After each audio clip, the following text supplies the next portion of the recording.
Почитувани гледачи, го следите интервјуто на телевизија Нова со доскорешниот гувернер на Централната банка на Црна Милојца Дакич. Господине Дакич, вие до скоро бевте, до пред неколку недели гувернер на Централната банка на Црна но бевте гувернер 4 години, предходно 40 години вкупно сте во банкарскиот сектор, така да мислам дека можете слободно да ни ги прокоментирате, да ни го прокоментирате банкарството во вашата земја. За почеток, како го оценувате банкарскиот сектор во Црна Гора?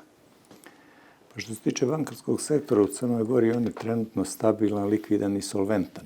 To najbolje pokazuju parametri monetarni i bankarski parametri, tako da mi konstantno u posljednjih već nekoliko godina imamo stalni rast depozita, aktive, banaka, kapitala, a u posljednjih par mjeseci od polovine negdje prošle godine imamo i rast kreditne aktivnosti banaka. Iako je kreditna aktivnost banaka u posljednje vrijeme bila nešto suzdržana, tačnije rečeno, mi nismo zadovoljni nivoom kreditne aktivnosti, ali banke su vjerovatno poučene nekim iskustvom iz prošlosti krize 2008. godine i kasnije, suzdržane još uvijek u politici kreditiranja. Međutim, i taj segment je u posljednje vrijeme krenuo nekom uzlaznom putanjom.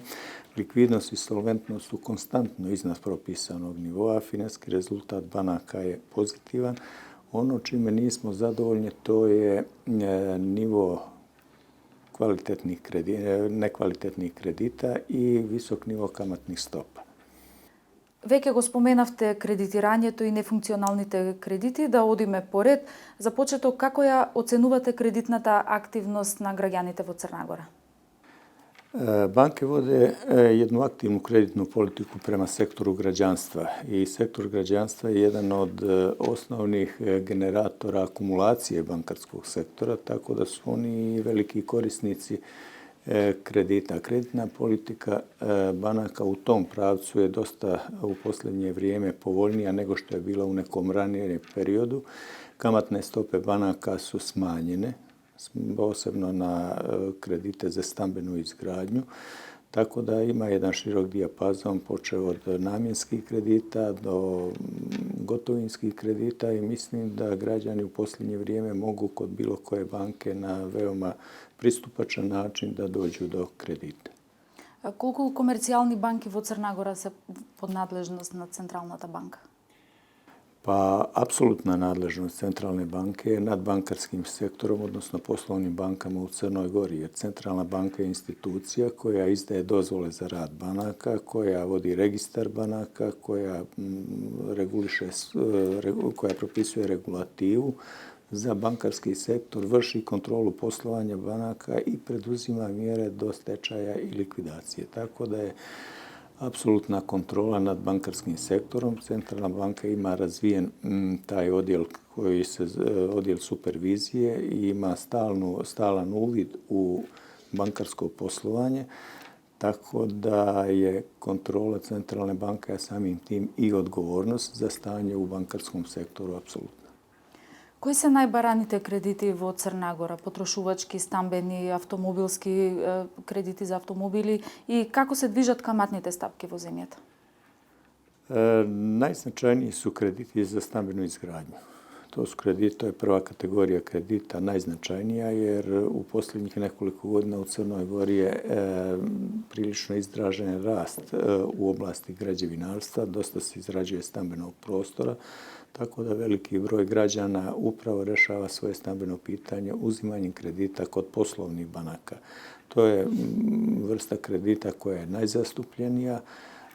Pored toga uzimaju se krediti i za druge namjene, a što se tiče kamatnih stopa, one su sad, rekao sam, nešto niže nego što su bile u ranijem periodu. Mi još uvijek nismo zadovoljni nivoom kamatnih stopa u bankarskom sektoru. Prosječna ponderisana efektivna kamatna stopa u ovom momentu iznosi negdje oko 7,8. Na novo odobrene kredite ona je nešto niža, 7,4. Međutim, dovoljna činjenica je da kažemo da u odnosu na isti period prošle godine kamatne stope su čak za 0,5% poena, ne po 100, nego procentnih poena niže nego što su bile u prošloj godini. Tako da je taj trend smanjenja kamatnih stopa prisutan i mi očekujemo da će oni u narednom periodu kroz pojačanu konkurenciju u bankarskom sektoru, kroz raznovrsnije proizvode koji se nude od strane banaka, kamate ići silaznom putanjom. На почетокот ги споменавте вие проблематичните или така наречените нефункционални кредити. Може ли по-конкретно да ни кажете на кое ниво се тие што, како што рековте, се загрижувачки се уште? Pa to je jedno od krupnih pitanja u bankarskom sektoru Crne Gore. Nekvalitetni krediti su 2008. godine iznosili svega 4% ukupnih kredita. Zatim 2011. godine oni su čak skočili na blizu 26% ukupnih kredita. Sad su trenutno na 10,3%. To je veliko smanjenje, ali mi još uvijek nismo zadovoljni nivoom nekvalitetnih kredita. Banke su dosta uradile da se smanji taj nivo nekvalitetnih kredita na način što su jedan dio kredita naplatile, jedan dio su izmjestile na faktoring kompanije matičnih banaka u inostranstvu, jedan dio je restrukturiran. Donijet je u Crnoj Gori zakon o sporazumnom financijskom restrukturiranju koji je zasnovan na dobrovoljnoj osnovi, koji pretpostavlja ponovno uspostavljanje dužničko-povjeriličkih odnosa, redefinisanje dužničko-povjeriličkih odnosa između banaka i klijenata. Nije namijenjen svima, namijenjen je samo solventnim, a trenutno nelikvidnim zajmotražiocima. Efekat primjene toga zakona do sad nije bio na željenom nivou, tako da su Centralna banka, Privredna komora i Ministarstvo financija u toku ove godine potpisali jedan sporazum u kojem se inicijativa daje i dužniku da može i on da pokrene inicijativu da bi se ublažio ovaj problem. Дали го донесовте законот кој беше во најава за така нареченото лимитирано кредитирање? Што значи тоа и како ќе се спроведува? Nemamo nikakva ograničenja što se tiče kreditiranja, nikakva ograničenja nemamo. Vama je poznato da je crnogorska ekonomija slobodna tržišna ekonomija gdje nema nikakvih ograničenja. Centralna banka Crne Gore kao regulator jedino može u slučaju kada ocijeni da je ugrožena stabilnost financijskog sistema, a stabilnost financijskog sistema je osnovni cilj Centralne banke Crne Gore, može tada poseći za odgovarajućim mjerama. Sad situacija nije takva da bi se ograničavala bilo kakva aktivnost, posebno nekreditna aktivnost, jer smatramo da je ona još uvijek nedovoljna i samim tim je trebala posticati, a ni u kom slučaju ograničavati. Каков гарант им се дава на граѓаните за нивните заштеди во банките?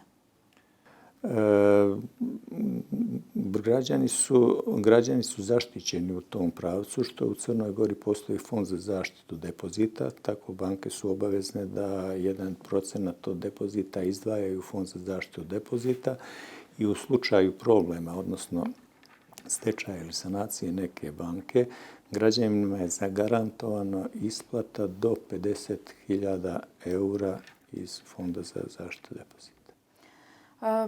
Ајде малку за економската криза која што го погоди целиот свет, особено во 2008 година.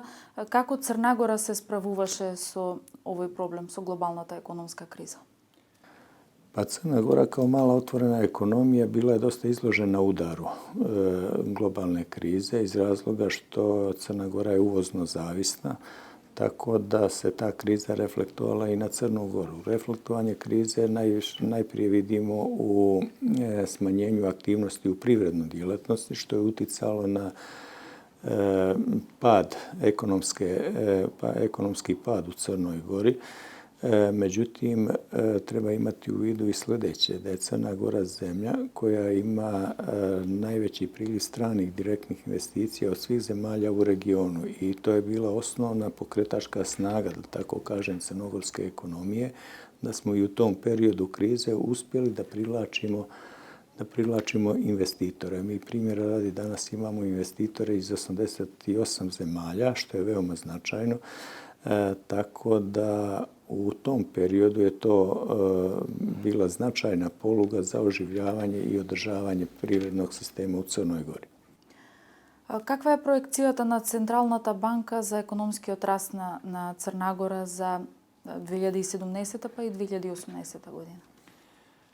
Pa ovako, u 2015. godini ekonomski rast u Crnoj Gori iznosio je 3,2%. Inače, ekonomski rast u Crnoj Gori u posljednjih 10 godina bruto domaći proizvod porastao čak za 70%. Znači, prosječna godišnja stopa rasta za ovih 10 godina bila je 3,2%.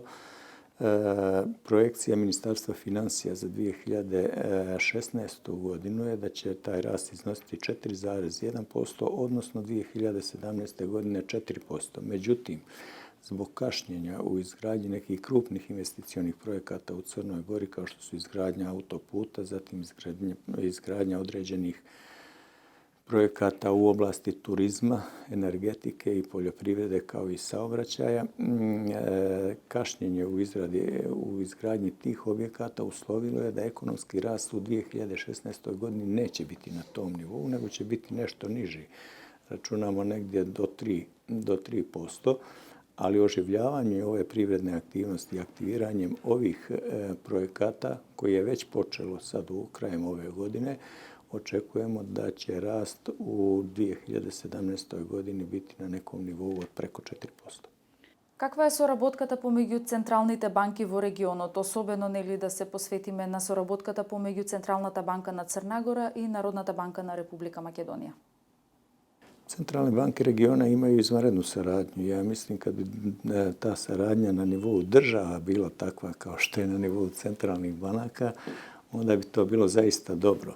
Mi imamo tu saradnju po više osnova, prije svega na nivou guvernera u okviru kluba guvernera koji okuplja zemlje jugoistočne Europe, zemlje Crnog mora i centralne Azije. Imamo okupljanja 2 puta godišnje. S druge strane, mi ovdje koji smo u regionu jugoistočne Europe imamo intenzivnija okupljanja iz razloga što svaka centralna banka organizuje određena okupljanja makar 1 ili 2 puta godišnje na kome smo svi prisutni. S druge strane, po dubini, znači na nivou stručnih službi je također intenzivna saradnja između banaka u regionu. Što se tiče Centralne banke Crne Gore i Narodne banke Makedonije, mi smo prije par godina potpisali jedan sporazum o međusobnoj saradnji i taj sporazum se intenzivno sprovodi, tako da imamo obostrano kretanje zaposlenih iz Centralne banke jedne u drugu i uvijek su ekipe prisutne ili u Skoplju ili u Crnoj Gori, zavisnosti od pitanja koja su interesantna da li za jednu ili za drugu banku.